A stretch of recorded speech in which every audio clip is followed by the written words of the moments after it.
आज हम इस सेशन में शीत युद्ध के प्रथम चरण के विस्तार या फर्स्ट फेज के डेवलपमेंट की बात करेंगे, जो 1945 से 1962 तक फैला हुआ है। इस सेशन में हम बात करेंगे कौन कौन से मुख्य घटनाएं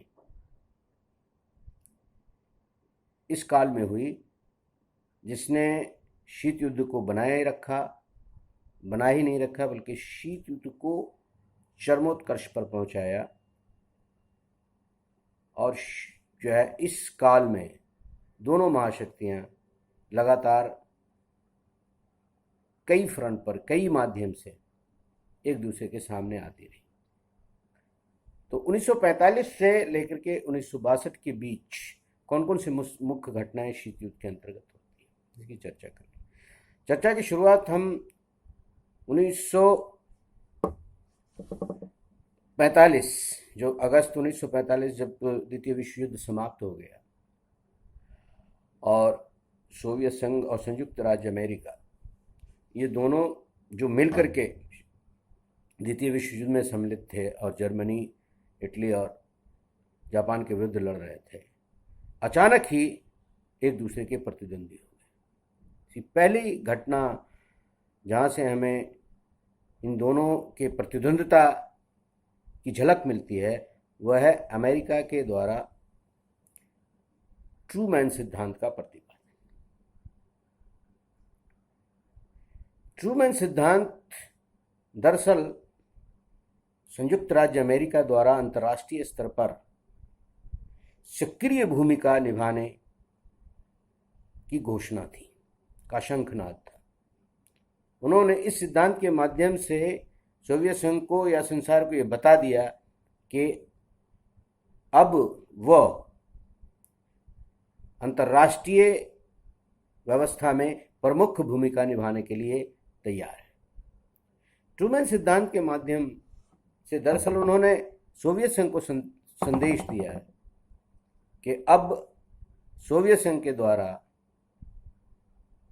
जो साम्यवाद के प्रसार के प्रयास चल रहे हैं इनको बर्दाश्त नहीं किया जाएगा और उसे रोकने की कोशिश करेगा अपने भरपूर प्रयास से, अपने सभी संसाधनों से जो है संयुक्त राज्य अमेरिका सोवियत संघ के इस प्रयास को रोकेगा। और उसको उन्होंने नाम दिया कंटेनमेंट ऑफ कम्युनिज्म, कम्युनिज्म के प्रसार पर रोक। ट्रूमैन सिद्धांत क्या था? ट्रूमैन सिद्धांत के माध्यम से संयुक्त राज्य अमेरिका ने घोषणा की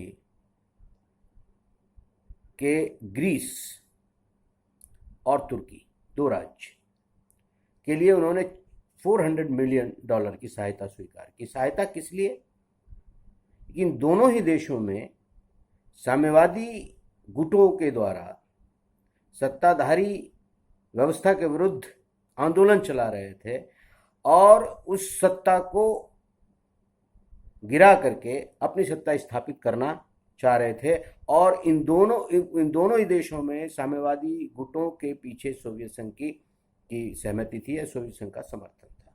ट्रूमैन सिद्धांत ने इस सहायता से यह घोषणा कर दी कि वह ग्रीस और तुर्की के सत्ता के साथ है और वह किसी भी परिस्थिति में वह साम्यवादी व्यवस्था को वहाँ की व्यवस्था में परिवर्तन करने की अनुमति प्रदान नहीं करेगा। तो ये पहली घोषणा थी।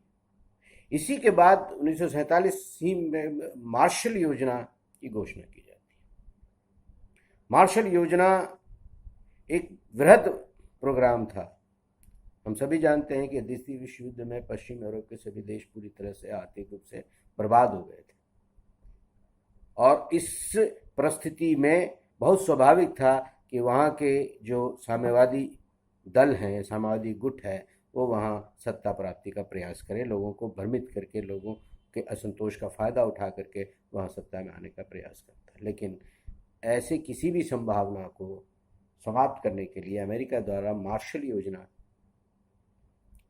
बनाई गई।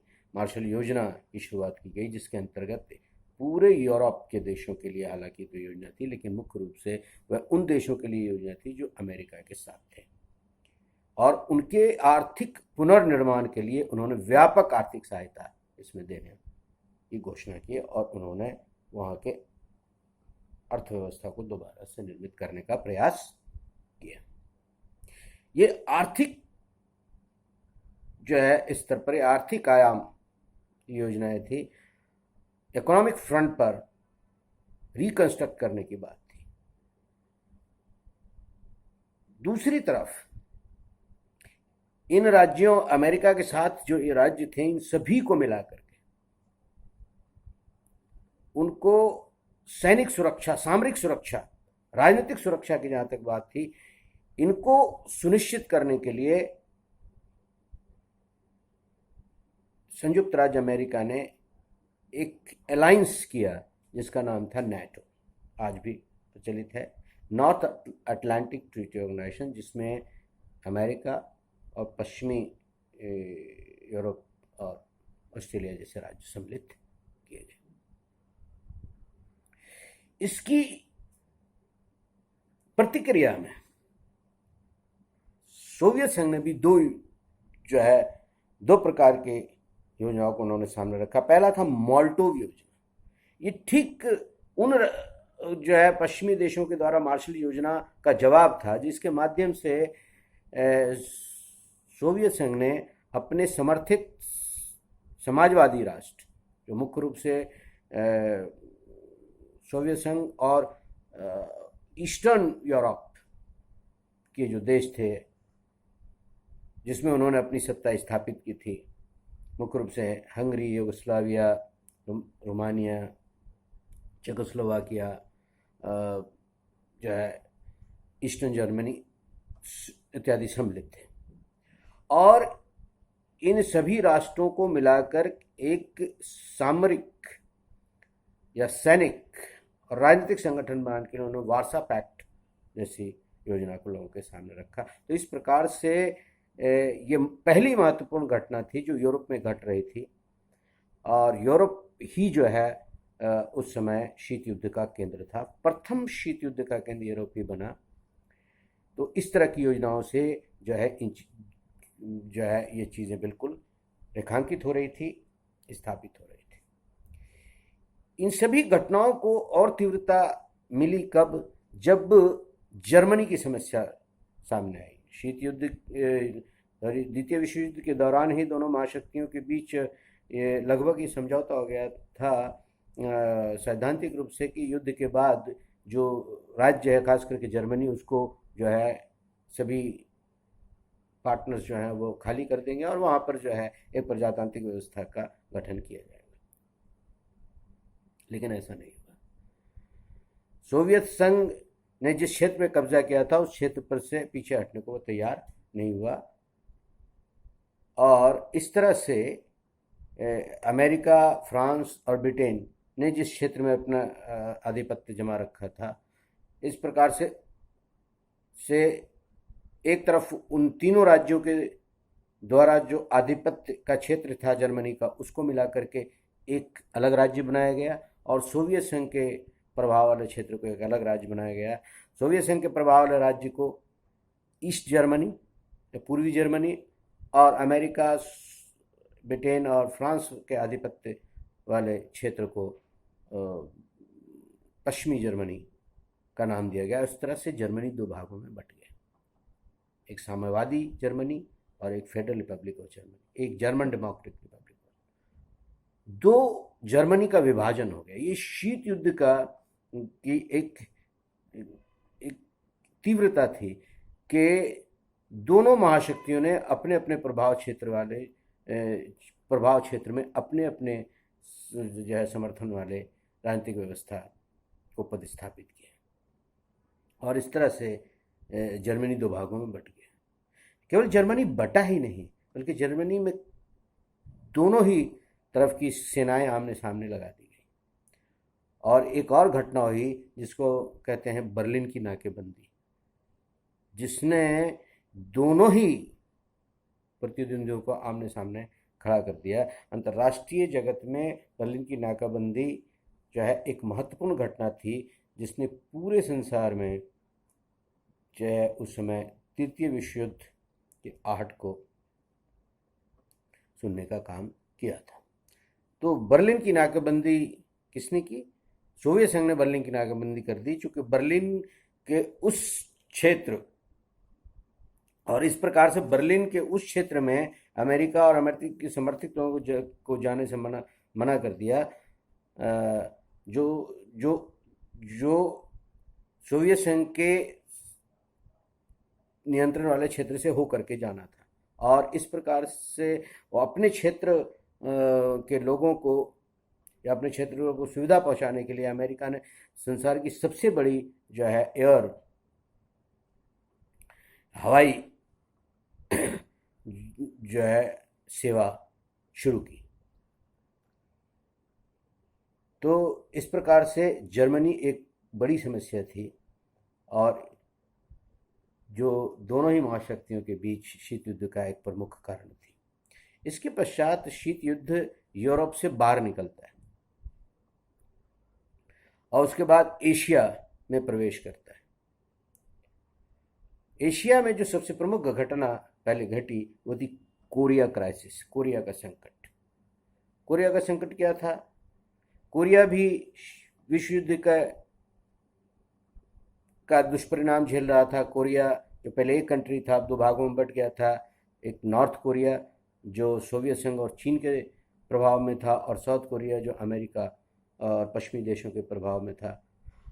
और 1950 में नॉर्थ कोरिया ने साउथ कोरिया पर आक्रमण कर दिया।